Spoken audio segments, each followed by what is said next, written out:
Book 1, Law of Salimi, Chapter 59, Dark Souls.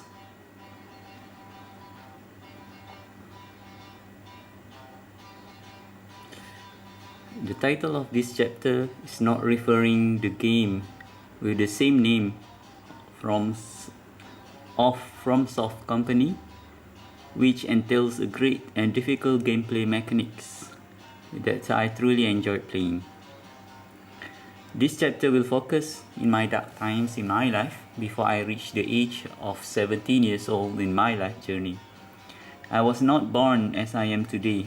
I would consider the journey of my life had become my teacher towards making me realize that I should change my life from being a bad person into a good human being, as well as a Muslim who adhered to the teachings of Islam. I remembered that during my time studying at UiTM campus Menggatal for my diploma, a gorgeous female student, of whom I cannot look at her face when talking to her, had asked whether I used to smoke in my life. I told her while looking at the beautiful sky like a crazy fool that I used to smoke when I was younger. The complete truth of the story was the fact that I did used to smoke when I was 9 years old for the duration of 1 week. Later, I felt nauseated with the smell and the smokes that came out of the cigarettes, which caused me to voluntarily give up smoking until this very day. I guess that event occurred to me so that I could strengthen my resolve in life and protect myself against the temptation from my peers. At 17 years old, when a friend of mine offered me his cigarettes, I told him that I started smoking at 9 years old, which earned me some kind of respect from him, and he stopped offering me to take up smoking. Of course, I did not mention that I only smoked for 1 week, which might diminish their respect for me. Nonetheless, I would assume that my harsh battle against the bullies in my schools for about 9 years, since 7 to 15 years old, had made me into a rebellious person in my life. It was difficult when I do not have any guidance in my life or any purpose, which made me felt lost. There were many great things that I had done in my life during my dark times, which include both good and bad, from the perspective of Islam. Nevertheless, I remember that after every daily prayer, I had always wished to Allah the Merciful to give me the path and guidance in my life so that I could change my life from bad to good. I think I started wishing for this particular request from the very beginning of my primary school at about 7 years old, if memory serves.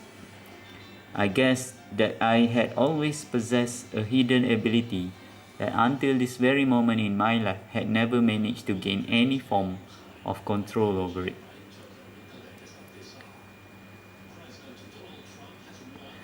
Apart of the two abilities that I had explained in my life, I had several hidden abilities that were beyond my control or any level of manipulation so far in my life of 33 years old.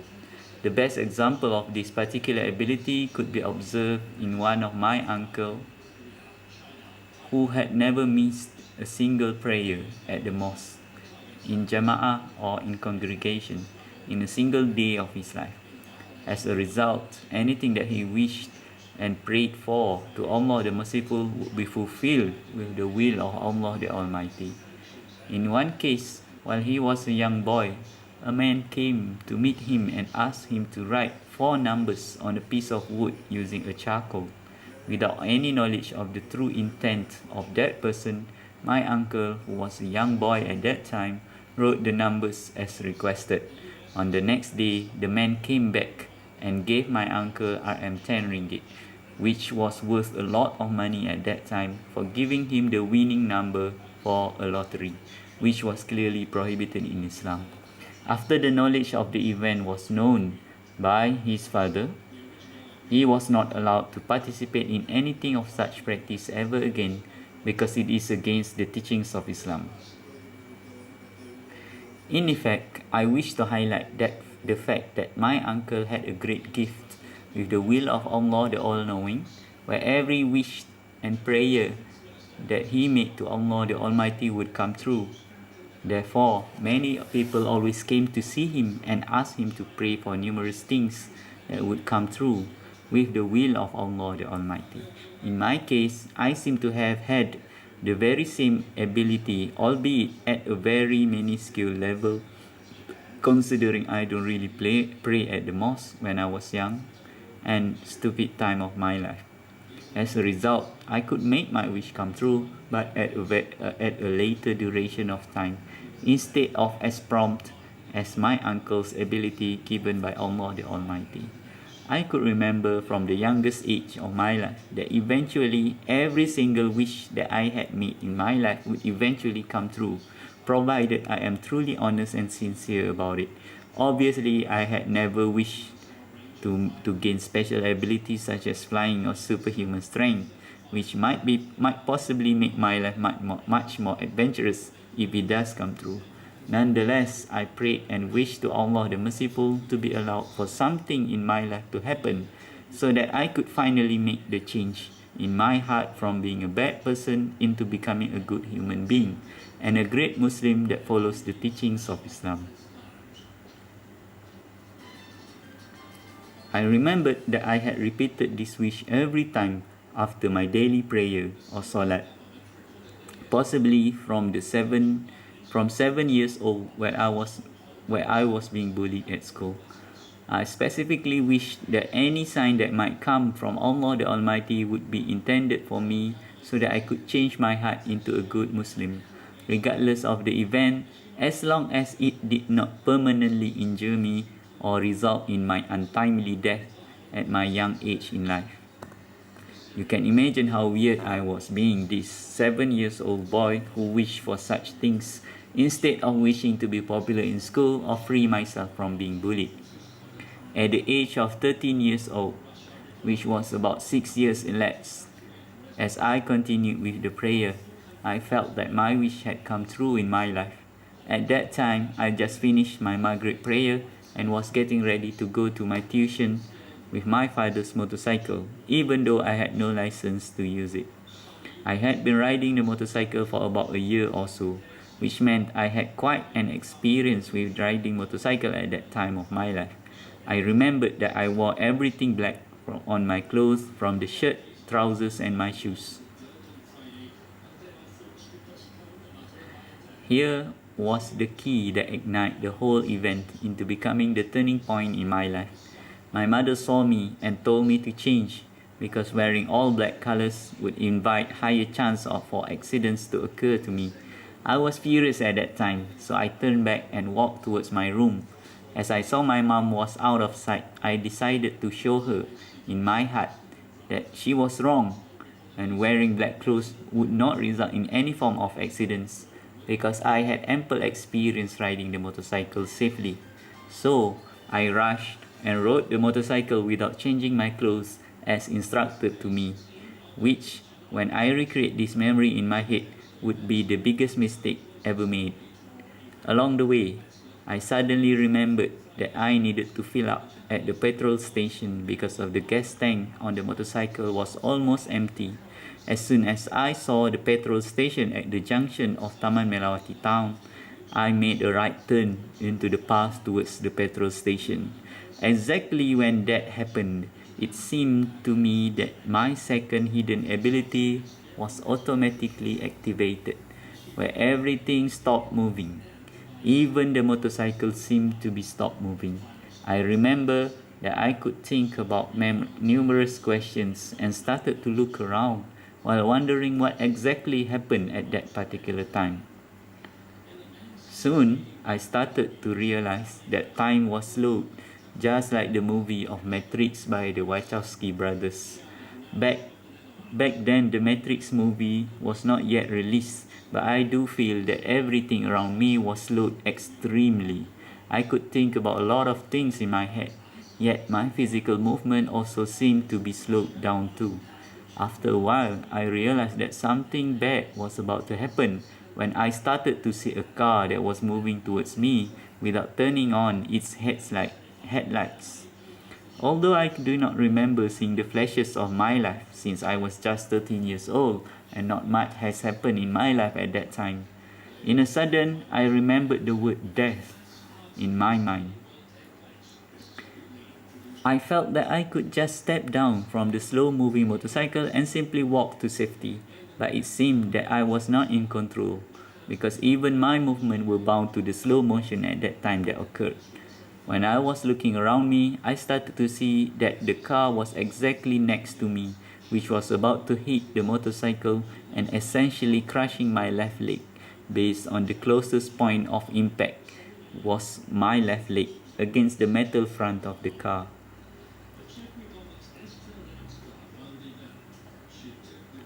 Next, something had happened to me which I could not explain it. Back then, as well as at this very age of 33 years old, of exactly what had happened to be using the knowledge of science or metaphysics. It seemed to me that my sight was removed, and I saw only the blackest spark of darkness in my eyes. However, from the deepest blackness, I could sense my body was still on the motorcycle.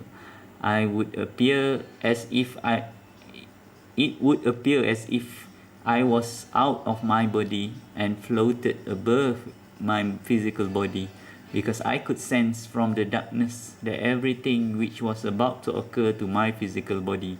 I could see everything happening to my body from an above viewpoint perspective, which I could not explain how it had occurred in such a way. Then everything goes back to normal speed, and I saw the car crash on the left side of the bike, and it was very possible that my left leg was crushed because I could see the motorcycle flew away several feet away of the impact point. The car crashed to the left and hit a huge tree, which stopped the driver and the car to plunge into a huge drain. I could see my body flew in rotation from the point of impact with the opposite side from the motorcycle. My body was thrown several feet from the point of impact and rolled on the street that was littered with broken glasses from the accident. I could see my body was lying face down on the street.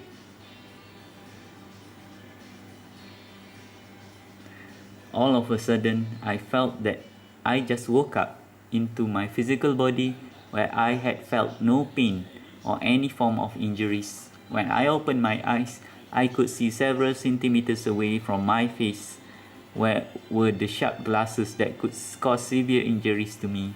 I started to get up and began checking for any injuries, especially my left leg that should be crushed from the impact of the accident. I discovered that I had no injuries aside of minor scratches, and my left leg was unscathed. As I looked at the motorcycle, it was bent into an L shape, which meant that the impact should have destroyed my left leg. After surviving that near-death experience without any injuries, I knew that my wish had been fulfilled after 6 years of prayers. From that point onwards, I began to change in my heart that I would walk the path of understanding Islam through learning and knowledge. I realized that my hidden ability was fulfilling my wish and slowed time when I had near-death experience. Throughout my life, I had a total of 3 or 4 near-death experiences when time automatically slowed down when the event occurred. Moreover, throughout my life, I always had my wish fulfilled if I prayed to Allah the Merciful with sincerity, honesty, and consistency over a duration of time. It might be possible that all of the great things that I had happening to my life would have been because Allah the Almighty had granted every single one of my wish throughout my life. I had met numerous great scholars who loved to share their knowledge with me.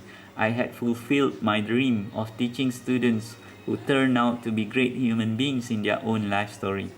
I had met soulmates who walked the same path as me. I had fulfilled about everything in my life with the will of Allah the All-Knowing.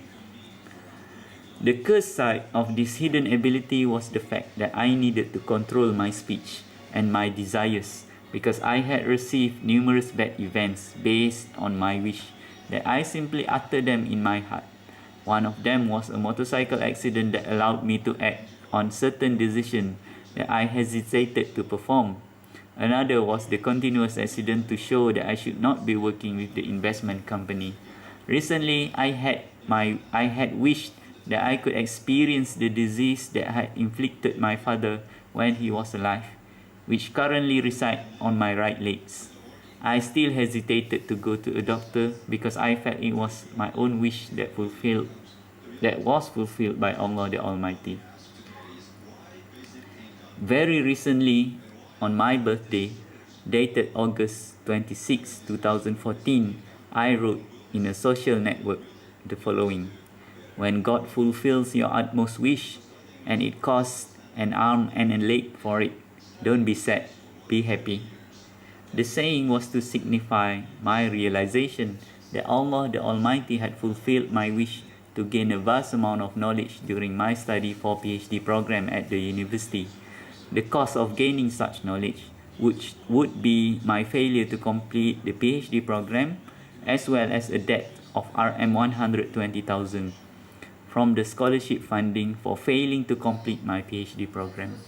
Failing my PhD program would be the arm, and a debt of 120,000 would be the leg. It made me realize that I had truly gained the knowledge that I had wished and prayed for to Allah the Almighty since the time I started to pursue the PhD level research in 2006. It took me about 9 years of continuous dedication and prayers to Allah the Merciful to finally be allowed to gain the knowledge from the 7 years duration performing my PhD program. It made me realize and remembered that I had always prayed for knowledge, that would provide me with understanding about Islam and prepare myself for the life of the hereafter, whereas I never once prayed to ask for completion of my PhD program at the university. I had no regrets because I felt that this decision was already written for me, and everything that I had to endure was nothing compared to other great scholars or the previous prophets as mentioned in the Holy Quran and Hadith. Because of that saying, I was not sad, but instead, I was happy with the event that had occurred in my life. I never wished for fame and great materialistic success that might be acquired if I had completed my PhD program. I felt that this is exactly where I must be in order to share knowledge to the masses public without any form of limitation and restriction that was set up by the university. I am smiling while writing this very book because at the same time I am currently focusing my prayer for success in the area of writing my books so that I could share as much knowledge as possible. By doing so, I could strive my efforts towards achieving peace, harmony, and providing goodness to all mankind as soon as my wishes and prayers would be fulfilled by Allah the Merciful, inshallah.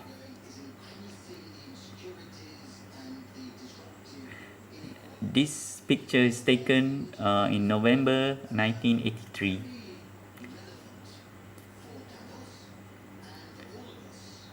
This picture was taken in November 1983, which meant that I was about 2 years old. I'm guessing that the picture was depicting me analyzing an interesting creature known to human being as a cat.